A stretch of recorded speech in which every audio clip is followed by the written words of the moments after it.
All right. I missed my intro. Three, two, fun. Welcome to another podcast on a podcast with your host, Stephen Maxted. And today we have our guest, Justin Foote, with Just Right Immigration. And yeah, welcome, Justin. Hi.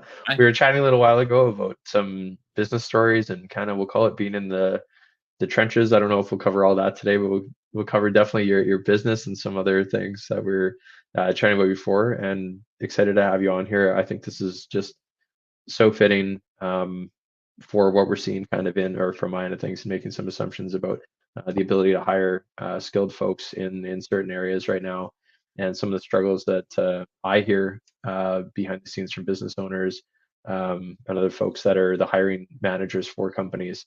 So I don't know if that's a perfect segue for yours, but that's just my little 2 cents before we get into it about how I feel like it's a huge need and excited to have you on here and share your story. So, Justin, I'll pass it over to you if you want to tell us a little bit about yourself before we get into it. And welcome. Thank you very much, Stephen. Feeling very welcomed. Love your podcast. Love the stuff that you're doing here. Talking to other entrepreneurs is a great thing to do, and the medium that you have here is excellent. So I really appreciate you having me on. You are absolutely right when it comes to Canadian employers and temporary foreign workers. There is a need. There's a reason why we have the highest immigration levels for 2024, over 500,000 new immigrants coming in. It's because we need them to work jobs. So it keeps me quite busy. So what I do is I'm a Canadian immigration consultant. I'm highly regulated. I'm licensed to operate across the globe and help people immigrate to Canada, whether that's to be an Awesome. individual, study, to work, or to just visit or be sponsored. I help them file the correct papers and get in the correct documents so that they get their visas, their permanent residence, and their citizenship. But the biggest thing that I do is I work with Canadian employers to get them clearance to hire those temporary foreign workers that you're talking about that are so needed for our economy right now. Interesting. Yeah. Very cool. Well, I Thanks. think there's a lot to unpack with that right there. Um, but what got you started in this, Justin? What was Oh, how did you get into this? Because this doesn't, I mean, you know what? It's kind of one of those things, though, and I'll reference going back to like grade school where everyone thought they were going to be like a cop, a firefighter, a doctor, a lawyer, because there was only like four, or whatever it was, and you had a list of other stuff. And we even joked like in university, I'll go back and make it later for a sec, but or maybe before that too. I don't know if you had this feeling, but at some point I felt like a lot of us were going to become like biological research people. Or what was the title of that job? You know what I'm saying? Or there was like some kind of like job as like a kid was like I I know don't what know, you're talking about. something. I can't remember, but yeah, everyone was Yeah, gonna. there was a stage where like everyone was going to do this thing, and it's so fun to talk to people like yourself and many other people that are running businesses because that wasn't on the list. Yeah, That wasn't no, on the immediate like placing of jobs. So yeah, yeah, no. it's just funny to think about. And it's funny too, Stephen. Like it's funny that because I talk to a lot of people as well, especially entrepreneurs, business owners, like yourself, even, and you ask them, okay, well, did you plan on doing it, going this way and doing what you do now? And most of them tell you, oh gosh, no, there's no way. Or either Yeah. that, or if they do tell you, hey, yeah, that's what I planned on doing. It's like, well, did you plan on walking the path that you walked to get there? And oh no, it was supposed to be A, B, and C, and we're here. There was a bunch of letters in between A and B that I didn't know. Yeah, isn't So, that the truth? and it's funny Yeah. because like how I came about it. It's not like I had some deep seated, passion for immigration when I was 15 years old or something, right? Like I'm going to be completely Right. real with you, right? I was going to be, if you can believe it. My parents loved this back when I was in high school. I was going to be a nuclear physicist. Of That didn't course. work out. I was just like, what's the most technical thing I could possibly think of, and put those words together, and that's what I'm going to be, right? Hold on, so wait, nuclear physicist? Yeah, don't even ask me what I was supposed to do. Something with nuclear power, probably. That's how invested I was. Yeah, no, no. I'm just out of curiosity. I don't normally. You know what I think of? I think of Homer Simpson from The Oh, Simpsons. interesting. Okay, well, he probably would have Sort had of. the title too. Yeah, Probably I not was just even. looking up like how many years of school that would be out of curiosity. Oh, it's probably like a doctorate thing, but It's a lot. Yeah. It's so that's where I Anyways. started, right? That's where I started. Yeah. But that was like in high school. What ended up happening I ended up going to University One, went through a bunch of courses. I was going to go into psychology because I was very big into that. I was also going to be an English teacher until I realized that I had a different opinion and that just doesn't fly in English teaching circles. So I decided, all right, I'm going to drop out of university. So I dropped out of U of M after 2 years or so, and went into Red River College on Princess Street here in Winnipeg, Yeah, and yeah. became a computer analyst programmer. 2 year course, had some really good friends there. Got the diploma, and then I went Cool. back, got another diploma from Red River College for database administration. Then I Yeah. started working in the workplace, kind of got disillusioned. So, Stephen, here's what happens with IT guys, and I don't know if you're in that world, but Uh, well, this was no. my experience, okay? When it comes to IT people, and I was a computer analyst and I was a database administrator. I'm a people person. I like to talk to people, as you can probably tell. And with IT people, there's nothing wrong with this. If you like to do this and this is you, you do you. But it wasn't me. Go sit in that corner over there, in that cube, in that dark corner there where no one else is, and you don't come out of this cube until something goes wrong. Then we'll find you and you'll fix it. It's like kind Yeah. of, it's not really for me, sort of thing. So I got disillusioned with that. I ended up quitting after working for Post Media Networks, if you can believe it, the big newspaper conglomerate for a couple years. Okay. And then I decided, okay, not going to do that, but I need to make money. Well, the railroad's really big here in Winnipeg. CN, Canadian National Yep. Railway. So I ended up taking a job as a train conductor, essentially, and drove trains around for 3 years. Then I got disillusioned with that because it's a hard job. I won't go on about it, but it's a very, very hard Yeah, yeah. job. And you're out in the winter and snow and all sorts of fun stuff, which isn't as fun as you would Yeah. think. Went back to Red River College again, got a business degree, major in marketing. And then I Awesome. decided to get a part-time job with a person that I didn't know at the time, but he was going to be my senior partner. And he wanted to retire from the industry. He ran a little immigration firm out of the Richardson building at the time. I was younger. I was like 27 or something like that. And he said, hey, man, you want to buy into the business over a period of 10 years? And I'm 72 right now. I'm looking to get out. You're looking to get in. All right. Told me everything I wanted to hear. He's like, and you well know, Stephen. I mean, like, we're both entrepreneurs. So, we got that mansion on the hill, right? You got like those 17 The sports cars. Ferrari's in the shop, though, so that's rough, right? Yeah. Right. Yeah. And that's kind of how it came about. That's very, very long story short. Yes. No, no. And that's a good recap. I know we went into in depth about part of that and the Yeah. journey. I think that's a really good way to and then I'll let you maybe finish telling parts of that story there. However Oh you want to no, finish it's off doing that. that's But pretty much the rest is history. Then I got down into a 5 year, well, no, it's more like 3.5 year deal to buy the business slowly to the tune of $315,000, the most money I've ever seen or heard of in one place in my entire life. I thought my car was going to be my most expensive purchase, Stephen. yeah, Not so that is much, also good. and I don't own a house, so. Yeah.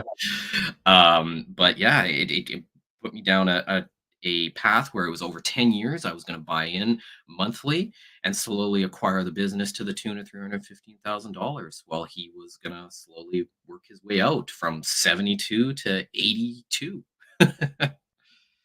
um, Ambitious. Yeah. but unfortunately, it did not go that way. So Yeah. that's an interesting story, but maybe you have some other questions, Stephen. Okay, so then if we jump forward to today, Sure. then did that purchase end up? I forget how this actually did go for your storyline exactly. So I'm Sure. asking this legit. Did that end up coming your way and now you've changed it into what it is now, or did this end up coming about because of that experience and it's a completely separate business? Yeah, so right now, Just Right Immigration is a completely separate business. I'm a one-man Oh, shop. Okay, perfect. I had to separate ways from that deal. Right. Unfortunately, there was a lot of things that went down. Yeah. That Lots of just learnings. didn't didn't pan out as I thought. Well, Stephen, I'll tell you this, and I'm sure you will reflect this as well, right? When you go into business with someone, and you're going to have a business partner, one of the most important things, one of the two of the most important things that you need to do right off the hop is make sure one, your values align, so important, and two, you're generally moving in the same direction. So what I mean by that is that I want the business to grow, you want the business to grow. Okay. Yep. The two issues I had, those are the two big issues I had when I was partnered up and with this bigger firm, was that his values were completely different from mine. I won't go into it, but we were literally black and white almost. Okay. Right. He wanted to do things, and I thought, I wouldn't do that. That doesn't. He was fine with it, right? So there was that, Right. and then he was in a. We weren't going in the same direction, so he was in a wind down mindset, and I'm Right. 27 years old. I'm ready to Ramp grow, up. right? And so Totally. Yeah. constantly we're clashing constantly because Yeah. we never did it right in the first place, right? So that's the big So deal. Yeah. that's an interesting thing, even within companies. I'm just referencing, I won't drop names, and it was okay, but I remember I stepped into a company and they were very excited about change actually, Mhm. but they weren't actually excited about like they when it came to practically implementing the change that I was kind of offering and stuff, it wasn't as warmly welcome. I think, and it was just it's a tough thing to do, and someone that's been in business for a really long time, and leadership's a bit older. It's always been done that way. It's a really I empathize with some cases of that, not all the way through. Maybe it was some of the things in this individual's case, and when I look back on those moments, I kind of think like, oh, and I mean, 2020 is uh, there's so much clarity there, and no puns on the year reference now that we're past that year. But you look back on that and probably now yourself too, and you're like, oh, it's so clear. Like I wouldn't make that mistake again. I think when we Yeah. run out of mistakes is probably near the end, anyways. On that end, right? Like, because you're always learning. There's always something you goof up or you learn something new about how to operate within businesses. It is definitely a challenge there, and I know that actually one of the bigger gaps, if I are kind of gonna plug myself on this one, but it is like kind of top of mind, but it's related to exactly this is there's a business group, and a lot of the owners of businesses within this group are having issues with selling the business for what they think it's worth versus what it's actually worth. And one of their biggest gaps is actually in the marketing. It's interesting. I'm spending some time in that space, and you have experience on the education side and marketing your own business. But like the more dangerous thing to say to someone is that all the info is up here because they don't have any CRM, customer relation management tool for anyone who's listening, right? So it's all in like books and stuff, and then they kind of we got connected through like a weird series of, we'll call it Winnipeg, but it's actually just Manitoba, and then just outside Manitoba where this became applicable. But they heard me chat within a job I had before for another company, and I was Mhm. just chatting about the efficiencies of using like a CRM in case you got hit by a bus. And I say that lightly. Someone actually told me not to. It wasn't us. I can't place who this was. Someone was like, "I actually did get hit by a bus," and I was like, "What are you talking about?" Oops. And it was, "Oh, I know you know." It was a good friend of mine from like high school. We bumped in, and I joked saying that, and they're like, "Actually, I have a story," and they were actually in an accident of a vehicle. They were okay. Knock on wood, everything's good. Okay, good. Anyways, Good, yeah. yeah, longer storyline here, but it was interesting to hear like that gap between the value of the company, from this gentleman's perspective, and then other people at that stage. All right, if they don't have emails, even social media does have value to it. I mean, it's not an immediate like exchange for money, but if you Yeah, don't have those followers, or if you do have followers and they're dedicated and you have good analytics, that would certainly help someone in the modern day, right, take over that it business. does. And here's the thing, like to speak more to that, Stephen. Like first off, I completely agree with you, and I hear where you're coming from because my ex senior partner for the previous business that didn't work out that I just Yeah, told you about there was a lot of that where it was just like, hey, right, this is how we've always done things, and this is how we're going to do it. Very resistant to change, and didn't want to upgrade anything to 20. Well, hell, sometimes it was like 2005. Welcome to 2005, and we were in what, 2019 at the time or something, 2018, right? Yeah. Um, and I guess the problem is that they fall in love with their processes so much that they're not willing to adapt them to the new world, and they end up going the way of the dinosaur. But then you couple that with the fact that, I mean, you and I both know when you own when you own a business that you like, um, you know, it becomes almost like your child, right? Like, I don't have any Oh, kids, full totally. disclosure, but, like, Yeah, I yeah, can imagine when I talk to fathers, about it, about my buddies who have kids, they talk a lot about their kids like I would talk about my business, sort of, you know what I mean? Like, I totally. don't talk about going to 100%. school or whatever, but I talk about it growing, I talk about what new Totally. things I'm teaching it, sort of thing, right? Yep. And even your team kind of becomes an extension of your family a little bit, right? 100%. It's hard to ignore that too. Like it's like Oh, you work with someone so intensely after a period of time, you get to know them. There's yeah, certain like patterns of their fall. I mean, um, yeah, it's interesting because there will be a big shift. I know that one of the emails, a bunch of shout outs here. One of the ones that I read most days is called The Peak. I don't know if you read this at all or seen it. I'll send you the link if you cool. don't already have it. It's good though. And they were talking actually about startups and companies in general and how I'm going to paraphrase here. So sorry, listener, if this is incorrect factually. I'm not checking this ahead of saying it. It was something like a very number one, the age of people getting into startups was going later in life. Like it wasn't happening in their 20s anymore. It was happening in their 30s.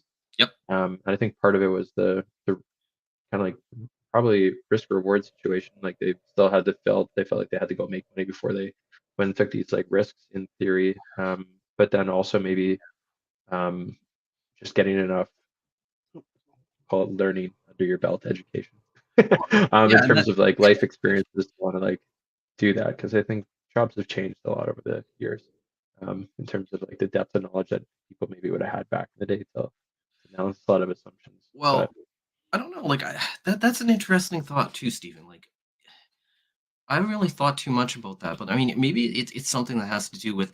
I'm kind of getting a little off track here, but I mean, maybe it has go back something to up. do with.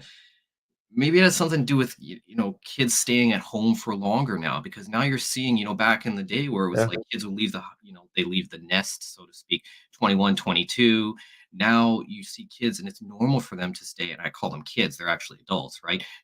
yeah, 27, 28, 29. Some of them are 30 and they're still living with their parents.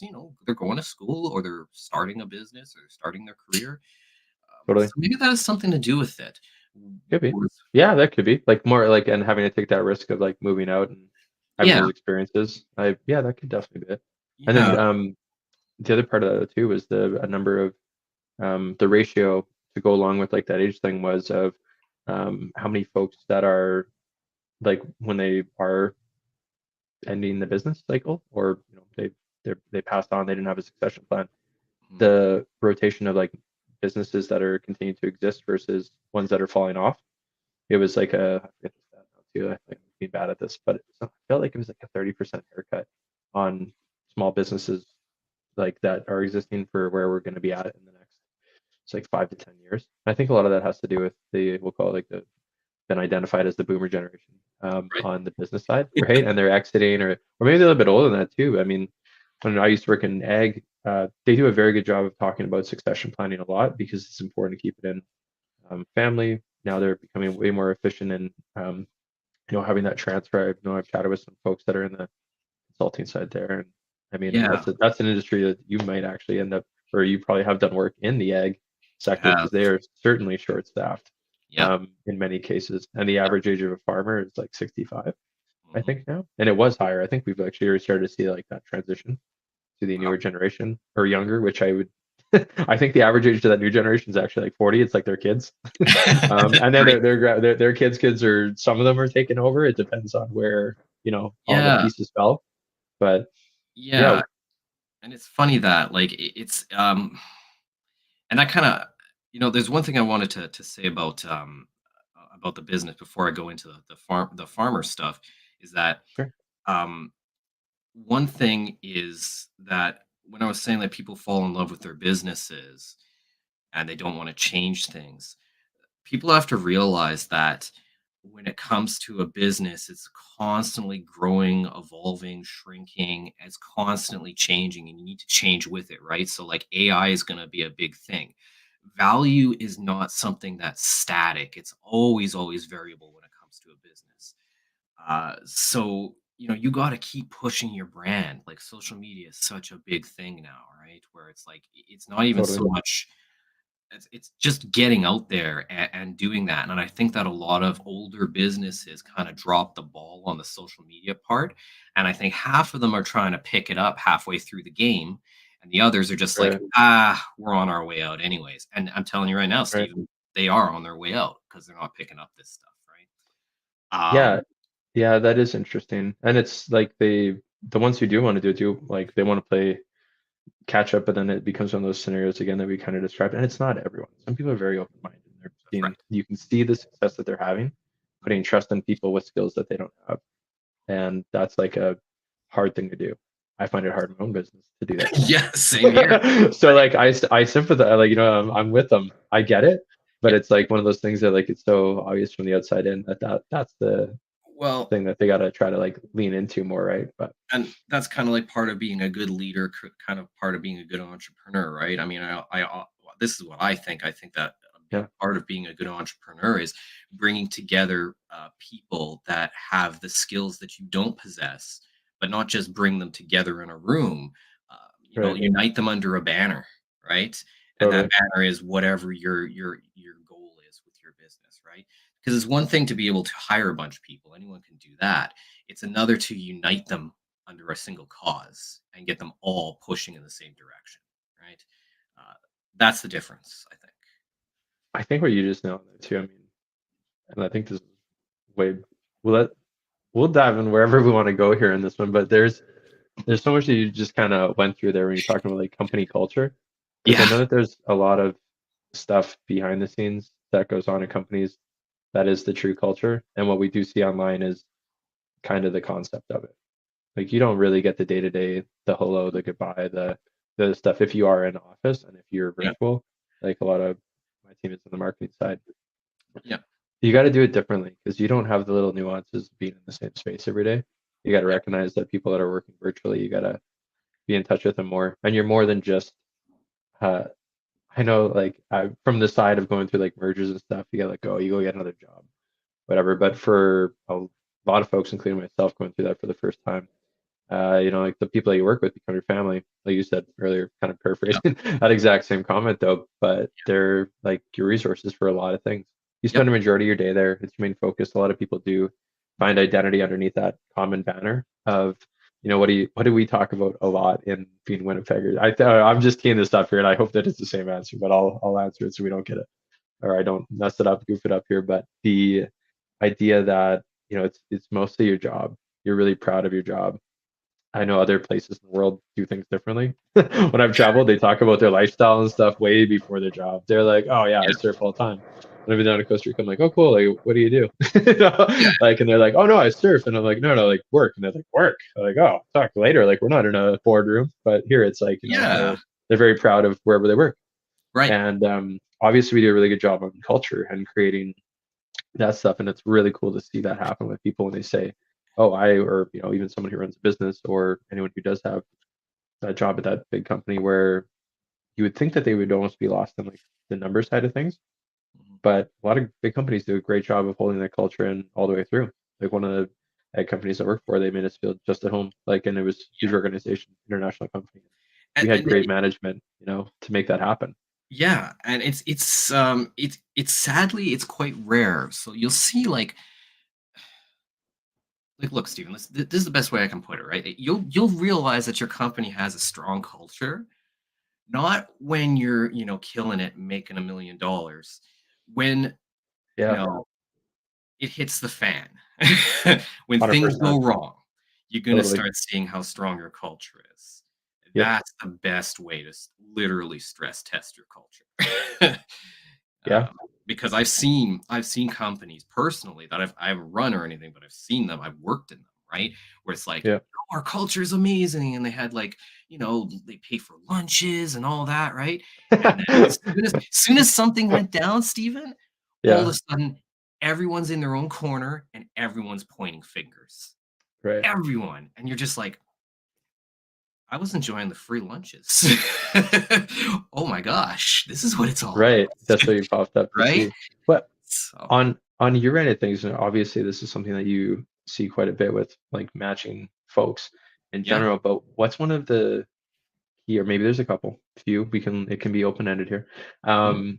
What are some of the things that you see within companies that have stronger cultures? What are things that they do besides it was funny you just said the lunch thing. I follow like a meme account online that's all about poking fun at like this sale. Like I had many sales roles before. Yeah. And it was like sales morale's down. We're gonna have a pizza lunch. Don't worry, Yeah, you yeah, know. yeah. Have you seen And that it's like meme where they have the in case of staffing, emergency, break glass smash and use the or pizza? yeah, yeah, yeah, exactly. Yeah. No, Yeah, and that's why I mentioned it too. It's funny totally. that and don't get me wrong, like, giving free staff lunches is nice, but it's not the I guess it's not the act of paying for the lunch. Right. It's more like what It's you're more like doing with sitting it, around. Yeah, are you what kind of team conversation are you atmosphere, having? you Yeah, building something, you know? totally. Um, I find that people like what employers are doing that have like good cultures, they have a lot of they give structured freedom to their employees, right? Because obviously Mhm. there's some rules, that you got Yeah, to follow, but they allow them to kind of take control of their jobs, their positions in a way interesting. where they feel empowered. Number Right. two, I think they they not only allow but they encourage constant learning. So, hey, Yes, th I very true. found, like, one company that I worked with closely, just to help them with temporary foreign workers. Their culture was so awesome that, one of the employees, like, actually all of the employees had no problems going up to the CEO of the company and saying, "Hey, CEO, boss, I found this great course. It costs, like, 2,000 bucks. It'll really help me make some more sales. You wanna go 50-50 on it?" And the guy's like, 50-50. We'll go 100% on that. This is a great course. Tell Steve and the other guys about it too. We should get everybody in on this, right? But the fact that Right. you can go to your boss and say, "Hey, look, I'm open about this. I want to, take this course." Stuff like that. Um, yeah, I just that sort of No, culture I think culture stuff. That's no, really good. that's awesome, Justin. I'm so happy that you said that. My own experience was exactly that. I Yeah. wasn't sure if that was the only like, or there's multiple things there, but some of the best experiences were we went for, additional learning and Yeah. did other like it was more challenging and helping you be more well, the continue learning thing. Like you said, Yeah. there's always going to be a new way, an update on an app or a platform that you're unaware of. Yeah. Um, And I so think that having the employees feel like they have what's the word I'm looking for? Not almost like urgency, or they have control over not only their own futures but also a say in the way that the company is going. right. Where you have CEOs or owners that always have this, oh, I have always an open door policy. Yeah, but really, Hmm. do you? Do you? What does that mean to Yeah. you? Because that means different things to everybody, right? Is your door just open, but if you walk in and say, "Hey, I'm busy," get out, right? Or is your door Totally. actually always open, right? Yeah. Um, I found that that's a really good indicator of what's going to be a good company. It's going to retain people because look, Stephen, you're working in an economy now, and I guess this is a good way to kind of go into foreign workers, right? Yeah. You're working with a crowd of millennials, okay? And I'm a millennial. I can say that I was born in '86, Yeah. No, okay? I've checked that box. And you know what? We have a mentality now where it's like, hey, I'm gonna get out of college after taking a 2-year course in business administration. I'm gonna get hired starting at $80,000. I'm gonna have an office in the corner with windows, and I'm gonna manage a Right. bunch of people. And it's like, no, hey, I'm sorry to tell you, but that's not the reality. Okay. You're going to be probably Yeah. making 42 starting. If you're lucky, you're going to be working under a bunch of people. You're going to be in a cube farm somewhere. Okay. I'm not trying to be, dismal about it, but everyone's got to start somewhere. They often say it's like Right. you got to be a soldier in the trenches before you're a general of the army. And I think Yeah. that Yeah. millennials don't I don't know where, and this is for deeper conversation for people who are far more educated in this field than I am, But For sure. where this disconnect is now, where it's like school, start working, making millions of dollars, and going up from there. And Just right to millions, hey? Yeah, like, I don't know where that comes from, but that seems to be the mentality. So now you're having a lot of Canadians who are kind of millennials in that age group that are working jobs and they get disillusioned so quickly, Stephen. right, They're like, you know what? They'll start making pizzas, but they thought they were going to be a chef. Like, I thought I was going to be designing pizzas and telling people how to make these things and duplicate them, and I'll be just standing there, pointing orders at people. No, no, no, man. You're going to be one cook, not a chef, one cook in a kitchen. It's going to be hot and it's going to be miserable, but you're going to make the best damn pizzas ever. Okay. And you're going to do that for like 5 years. And then, maybe right. then, you might have your own Yeah, get restaurant, the other opportunity. Well, I mean, right? unless within that program you're going for training, 1 year's pizza, next year you learn how to make pasta. If there is like a company that Right. has that good flow of like you mentioned too about further education or challenging within them, for sure. Exactly. And so you're getting a bunch of people that don't want to work the entry level jobs. So we're Right. talking like people like in the manufacturing industry. They're really, really hurting right now, like, especially in Yeah. Manitoba, outside of the capital area. So Winnipeg, Right. places like Rosenort, Brandon, smaller places like that. And Brandon's not that small. Yeah, there's some manufacturing up in. I was just talking to Selkirk, someone like, from Arborg, a little bit yep, further north. Like Harburg there's, I as forget well. what's up there. Yeah. Um, yeah, but there's a whole bunch of manufacturing Yeah. facilities outside of Winnipeg. Now, there's two things that are a problem for employers out there. One, they're like we just talked about. We're working with millennials now, and they're you know start bottom level jobs. Right? They got Right. great benefits. You're getting good experience. It's good pay, especially since it's rural. But let's just be honest here. Millennials don't want to work dusty, dirty jobs. They just don't. Right? Even if it has great Yeah. pay. They wanna be in the city, they wanna be making good money, and they wanna be pushing a pencil around or a pen around or typing, I guess, in this day and age. Yeah. Yeah. And when they can't get that, well, they're just not gonna work, or they're gonna just, live with their parents a little longer. And here, lo and behold, you have these employers that offer great positions, they have great jobs, but they can't fill them. And so that's where we come in. Right. That's where immigration consultants come in. That's where Just Right Immigration helps, and we will help them get clearance to hire foreign workers that want to come to these jobs and want to work these jobs because it's so Right. much more important to them. It's not like a millennial where it's like, hey, you know what? I don't like this job anymore because it's too dirty and I'm going across the street, right, to work for you. Not only Totally. quitting on you, but going across the street to work with your competitor, right? Taking your training with them to your competitor, which is the extra sting on the wound, Right. right? Uh, Yeah. uh, we're bringing in people here that are not only qualified for your position, but they're motivated to stay because they're keeping your job with you depends on their permanent or makes it so that they can have permanent residence for themselves and their families 2 or 3 years down the road. So, Stephen, most of the people that I bring over here that are working these jobs have families, right? They have 2 kids, they have a spouse, Okay. and they're just looking for a better future. And they find it in Canada, despite the winter, Stephen, despite the winter. Yeah, They I'm buy trying to home. live more of a sunshine with this background here, right? With the green plants. Maybe that's why I subconsciously picked it, I guess. I just thought it looked better on the screen, but you know, um, yeah, but they're coming here with motivation to not only work your job, but to do the best damn job possible because they want to keep it because the pay is fantastic. They are first off, right, they're send it home to their families, and their families live above like medium class basically or mid class, right? right, Instantly, and then their kids get a Canadian education, and then they get the permanent residence. I mean, you can't yeah, find any more motivated of a worker. So it works out right, really, really great for these employers, and I find a lot of success in those industries, manufacturing and hospitality as well. awesome. And I think one of the things, I mean, it kind of went back to that one article that I like dabbled down, and I'm just like tapping into this part of my thinking, using all the technical terms this morning, and like kind of what you highlighted there too, and you did a really great job of talking about it. Got me thinking like you're not really taking away jobs from other folks that are here. Those folks are still finding jobs, by the way. Those Oh yes. millennials that are we'll call them, a little more picky. And Yes. definitely get that. There's still lots of, I'm sure that that is also like the case. There's still lots of folks that you do place, but there's simply just not enough people to fill the roles either way. Like, because Right. I've seen this on, or maybe it's another podcast, not the one that you mentioned before, because apparently I gotta catch up on that one. Fair.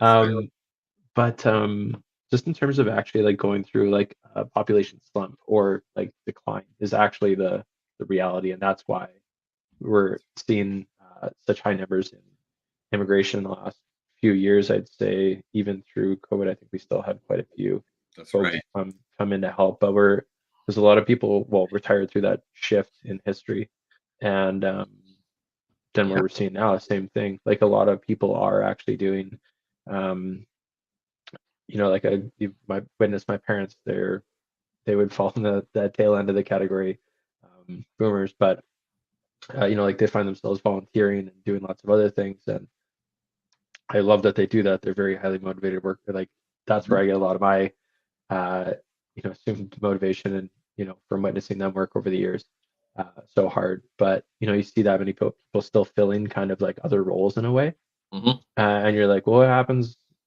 uh, when that goes away? They just stop. They don't want to. Then what did they actually retire? You sort of say, for all their energy and stuff, who's filling all those roles? And Because I've you're thought right. about it. I'm like, Like so you bring up a very good point because we have a big problem with that. I think what you're kind of getting at there is the the older people who have been working these jobs for 30 plus years are retiring now, and you're seeing this a lot in trades. So I do a lot of work with tradespeople as well, or trades based industries, right? So yep. electricians, plumbers, HVAC workers, stuff like that. We have a lot of vacancies in those positions, Oh, and there's a whole bunch of reasons for that. But I think one of the yeah, main reasons is that we have this sort of, I know we've talked a lot about culture here, but it's so yeah, big, right? We got this culture now, and I think it's more of a Western ideology sort of thing. And this is just me, my opinion, obviously, but yeah, there's such an onus put on going to university. You gotta go to university. You gotta go to university. I mean, I'm probably someone totally. like Mike Rowe. Is the name Mike Rowe from Dirty Jobs, right? But Yeah, yeah, he pushes, go to college, take up a trade. There's nothing wrong. And we got like this negative stigmatism where trade is terrible, it's dirty, and those guys are killing it. Those guys and gals are killing it. Okay. yeah, they are. Uh, and I mean, like, and you can start your own business, so you don't even have to. There's so much potential there, and I find that there's a lot of younger people right now are kind of just throwing the trades out the window. They're going, no, no, no, that's almost like it's below me, sort of thing. And I'm just, no, no, Yeah, no, yeah, sort of thing. We have a big problem with that. So bringing in immigrants to do that as well has been something that's been really really big. And I also noticed you mentioned, we're not taking jobs away from Canadians. That's actually very important. So yeah. part of the process of getting clearance to hire a worker for an employer here in Canada is to prove to the federal government that you've advertised and you've interviewed as many Canadians and permanent residents as possible before Mhm. offering the job to someone overseas. Canada Right. First, and all that stuff, right? Good. Um, Yeah, yeah. so you actually make sure that the position is open. And these are just, Right. they're just positions that you're not gonna be able to find Canadians that work from there. They're people. They're pouring your coffee, right? They're making your sandwich at Subway. They're, cleaning the classrooms out. I mean, I know it's not glamorous, but um, it's what they're willing to do for some of them to get out of the places that they're in, and I don't blame them, right? For that better future that they're looking for in Canada. That's awesome. I think you nailed something really cool there too on the trade thing. My mind kind of wandered a minute. There was Yeah. this other thing that I heard. Shout out to another podcast I was listening to, but I heard this thing that like in the and I my guess, I don't know if we're gonna timestamp this, I don't know. But like when I was in high school, I actually took a couple of like trades courses. I took welding. I was not good at it. Not the best at it. Had room for improvement, we'll call it. I Yeah. also took like some woodworking classes. That was always of higher interest to me.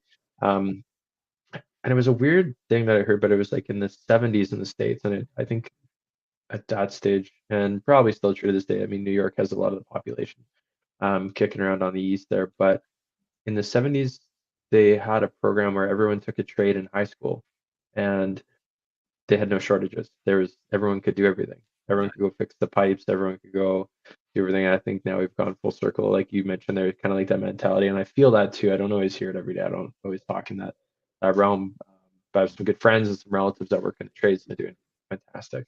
Yep. They're definitely not short of work, and I think it's interesting that we took out a basic um, skill set in a way. If that is the case, that used to be very commonly, taught in schools and stuff, because Yeah. then a lot of people could fix their own thing, number one, whatever that project is, if they're homeowner. Right. And you have a lot of other like skills in there that probably would have been for my attention span. Not to say that there wasn't hands-on at university, but if I would have taken a trade, I think it probably would have been a little bit more less anxious than sitting in a class, like just sitting there like doing nothing. Like I feel like hands-on learning would have been, maybe that's not always the case too on learning trades. Maybe you are in a classroom now a little bit Yeah, more, sure. but my assumption would be that you're probably doing some stuff with your hands. I think that's neat that you mentioned that. But it's also great to learn that, like there is a process in place for that shortage. We talk about kind of like population overall for, like this is something that we need, and it's a benefit for a few reasons, like you listed off there, right? For Yeah. folks that are not really willing to go do that, and I mean, maybe we'll see a shift in a little bit of that. Hopefully, it's not to detriment to your business, but when people start to really, I'm just in the positive side of things, but maybe people open their eyes and like, oh shoot, I should go do that because I watch real estate in some small towns and stuff out there, and that's a pretty good opportunity to go buy a house if you're not competing against the same market here. You can get a job in that town, Yeah. probably pay off that house in a few years, and taxes are generally lower from my understanding. Not an expert on that one, but Yeah. maybe people can kind of wake up and see that, or folks that are coming here will take advantage of that and kind of go back to the roots. When we a lot of first Canada folks were put Yeah. rurally to farm at that stage. They weren't working manufacturing, but I want to and then we, say, you know, I want to say, I'm in your camp, Stephen, where I'm hopeful that things will turn around. We'll start getting more Canadians, back into the trades. We'll see more of an onus put on the value of trade work. I mean, I could talk for hours about my theories on why that is, but yep, uh, I hope that does happen. But my gut and my 8.5 years of experience in immigration now tells me that we're probably not gonna we're probably not gonna see a change in that very soon. yeah, I'm thinking, in fact, I would don't quote me on this, but I'm calling in the next 10 or 20 years, we're actually gonna move further and further away from that. I think we're gonna have even more immigration coming through in the next 10 to 15 years to fill the jobs that uh, interesting. even more jobs that we're not gonna want to do. The jobs that AI can fill, or just Robots? more bottom line, sort of like frontline jobs, I guess. I Yeah, think yeah, for sure. yeah. What about robots? Do you think that's going to be a thing? Well, robots can't be conferred immigration status, Steven, so I have no comment. I had to ask. You were talking AI, robots could be next, and maybe it's some Although, of them. although Santa Claus is a Canadian citizen, Oh, he has a Canadian passport. I'm well, there serious. you go. That's too fun. I literally just saw a video last night, and it was a restaurant where they had like mocked up and not so more human looking, but robot in nature person, and I'm just like, wasn't really trusting the delivery of the soup on that one. Like, I don't know about I some of don't that know, stuff. man. When it comes to the human element, that's still a few years off, I think, in replacing that. I mean, as a Totally. marketing guy, I think you would understand you can automate a lot of things, but I don't think you can automate the human element yet.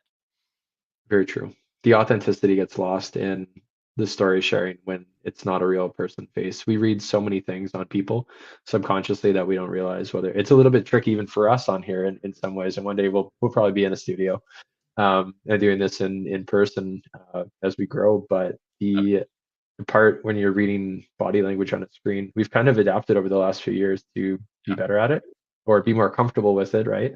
But yeah, there's lots of things between eye contact, body language, movement, right? Like we're kind of both centered on screen and you know sitting upright looking at it, but that's not so natural. We're better to see like kind of sit at an angle towards each other and have a good conversation that way. In all reality, right? Like this is a good version of absolutely. story sharing, but yeah, it's hard to get away from what we're really meant to how we're meant to socialize that You know, animal aspect. I don't know so much on I don't know so much on the body language part, maybe, but I'll leave you with this. Okay, if you want to hear about how to have, I guess, good body language and not Oh, literally not great. have to Yes. say anything in a speech, yet somehow get some sort of message across, you want to watch How to Sound Smart in Your TEDx Talk by Will Steven. Oh, Um, that's a fantastic watch. It's like 6 minutes long, okay. and if you watch it, you'll get it, and you'll it sends a pretty neat message, especially about public speaking and getting a message across when there really isn't any message. It's Interesting. quite neat. Highly Okay, recommended. cool. I think this is a good segue into things that are up and coming for you. Yes, That's what I thought you were actually going with that initially, but what's I was. Hey, you read my mind, Stephen. We're of one mind here. Yes, so, Yeah. I run a Toastmasters group here in Winnipeg. It's called the Young Professionals Toastmasters, and we meet every second week on Thursdays, Okay. one time in person and then one time online. We're looking for new members to sign up. The Our next, meetup is gonna be tomorrow on the 23rd. We meet physically at the Aikens Business Center at 819 Sargent, and we meet there for 6:30 in the evening. So if anybody's interested in learning how to public speak in a nice, safe environment and have a little bit of fun with it, come join us tomorrow at 6:30, 819 Sargent, Aikens Business Center. Awesome. And if someone does want to reach out to you with that and kind of segue into the next piece of Yeah. the podcast here, but what's the best way to reach out to you on is there a website for the Toastmaster side of things? Or So is the best there way to reach out to me would be email me just on the because email on here yeah, would be okay? Toastmasters are very low tech. We're more about Okay, great. speaking, not so much about websites. Perfect. No, no, no, that's good. Okay, so email on screen here is great for Yeah, someone to reach out to you and get connected with that group. absolutely. And then how do folks find you and to learn more about Just Right Immigration? Well, I I'm know. always hanging out online, you know. I'm always creeping Steven's feeds, so just follow me around. You can find me not too far away. No, no, I'm, I'm on Too fun. LinkedIn. You can find me on LinkedIn. So connect with me. You can also find me through my website, justrightimmigration.com. And if you have any immigration questions, you want to talk business, or hell, if you just want to connect and you're another business owner, I love sharing war stories. You can email me at info@justrightimmigration.com. Awesome. And just to comment, as listener knows, I always have the website open here. We didn't reference it tons today, but Yeah, yeah, we got a phone number at the top at justrightimmigration.com, Facebook, Instagram, LinkedIn, TikTok, and a YouTube channel. So there's many ways to start to get some information about what Justin does. I know we just touched or skimmed the top of this thing. We really kept it high level today, which I think was a great conversation about what you do and truly what is happening in the industry and good examples of where you can place folks. But check out this agreed. website. There's tons of stuff on here. And yeah, Justin definitely be the right guy to chat more about that. So I really appreciate you jumping on today, Justin. I know that hopefully there is, folks even within that are were participants on the podcast that run businesses that could probably use your services. And I know that there's other folks out there, and just really great to get connected with you and have you on here today for a conversation. So And Stephen, I really appreciate you having me, man. It was great talking with you. We're gonna have to do this again sometime, okay? yes, 2.0. We're already calling dibs on that. We're gonna get to 100, and then we're gonna roll around and chat with people again. Nice, So man. I hope to yeah. be there for it. Yeah, likewise. It'll be great. Thank you so much for joining us today, Justin, and we'll chat more with you soon. Cheers.